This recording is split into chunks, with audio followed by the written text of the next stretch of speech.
लोग समझते नहीं हैं। मंदिर में जाते हैं, भगवान पे चढ़ा हुआ फूल, भगवान पे चढ़ी हुई बेलपत्री पूरे मंदिर में जहां वहां पड़ी रहती है और लोग उस पे से चलते हुए लांघते हुए निकल जाते हैं।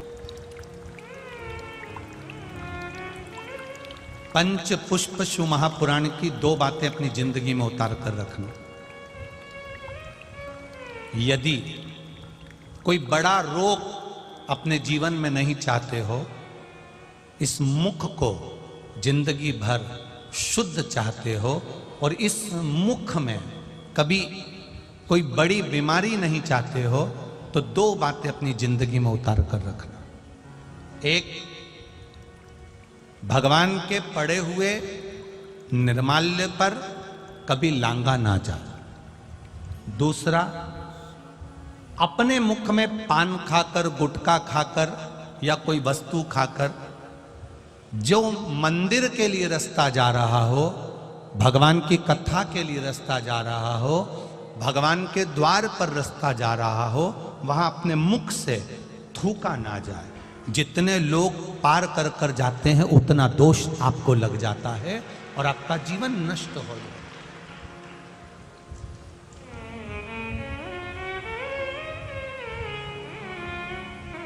बीच पथ पर, जिस मार्ग से भगवान शंकर का शिवालय जा रहे हो, जिस मार्ग से भगवान के मंदिर जा रहे हो, जिस मार्ग से अगर कोई नारी, कोई पुरुष, कोई बच्चा, कोई बूढ़ा, कोई व्यक्ति 1 लोटा जल लेकर भी अगर भगवान के मंदिर जा रहा है, उस मार्ग पर, बीच मार्ग पर अगर कोई थूकता है और उस थूक को जितनी बार लोग लांग कर मंदिर के द्वार तक जाते हैं, उतना उतना रोग इस शरीर के अंदर बढ़ता चले जाता है। इसलिए हमारे यहाँ पहले के समय में, आज के लोगों को तो स्मरण है कि नहीं है, पहले तो थूकने के लिए भी एक पीक दान होता था जिसमें थूका जाता था। आज के जमाने में तो आदमी पूरी पृथ्वी को पीक दान बनाकर रखा है, जहां मर्जी पड़ती है वहां थूक देता है। ये श्रेष्ठता नहीं है हमारे। ये वसुंधरा, ये पृथ्वी, ये वसुंधरा, ये भूमि माता, ये पृथ्वी माता, जिसकी गोद में हम पाल पोस कर बड़े हुए हैं, जिसका दिया हुआ अन्न हम पा रहे हैं, जिसके आनंदमय आशीर्वाद से हम अपनी जिंदगी जी रहे हैं, इस पृथ्वी को भी नमन करना चाहिए। नमन, प्रणाम करना चाहिए।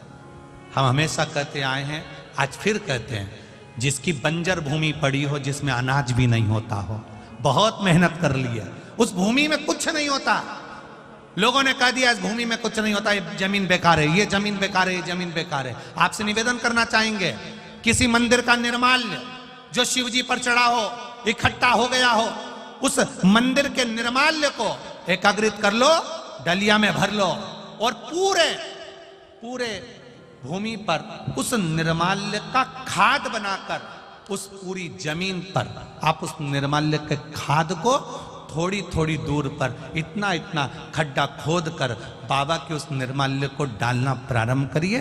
क्यों?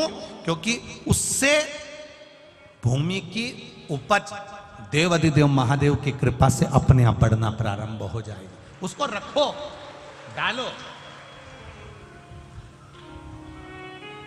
सभी जगह पर नहीं, कुछ स्थान चिन्हित कर लो कि हाँ ये बमूल का पेड़ है, इसके नीचे मैंने रख दिया, बे पीपल का पेड़ है, इसके नीचे मैंने रख दिया। उस निर्माल्य का एक बाबा से निवेदन कर कर, बाबा बस आपको लेकर जा रहा हूं, ये समझो कि आप मेरी भूमि को उपजाऊ आप बना सकते हो, मेरे जीवन को धन्य आप बना सकते हो। उससे 2 फायदे होंगे। क्या? एक, निर्माल्य जो इकट्ठा होता है, लोग उसको ले जाकर नदी में डाल देते हैं, नदी में डाल देने से नदी दूषित हो जाती है, नदी में प्रदूषण हो जाता है। तो वो निर्माल्य जब आप जमीन में ले जाकर गाड़ोगे, डालोगे, तो नदी भी शुद्ध होगी और भूमि में भी उसकी खाद बनकर उस भूमि पर भी उसका शुद्धता का भाव जागृत होगा। अब करो उससे,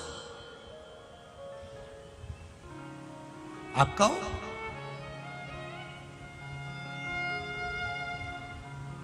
हर कहीं थूक देना, हर कहीं पर पान खाकर थूक दिया, तंबाकू खाकर थूक दिया, कहीं पर भी तुम्हारा मन पड़ा और तुमने पिचकारी, ना ना ना ना ना, शिव पुराण कर रही है, उससे हमें दोष लगता है। उस दोष का वर्णन कई लोग कहते हैं ये तो कुछ खाता ही नहीं था, ये तो बहुत अच्छा व्यक्ति था, इसको इसी बीमारी हो गई, इसको ऐसा रोग हो गया। कहां से हो गया, कारण क्या है, ये रोग आया कहां से? हो सकता है इसकी आदत में था, घर से निकलता था, कहीं देवालय शिवालय पढ़ता था, ध्यान नहीं दे पाता था, थूक दिया, उस पे से निकलकर लोग जाते रहे, मंदिर पहुंचते रहे, उसका दोष जिंदगी में आ जाता है, वो दोष है।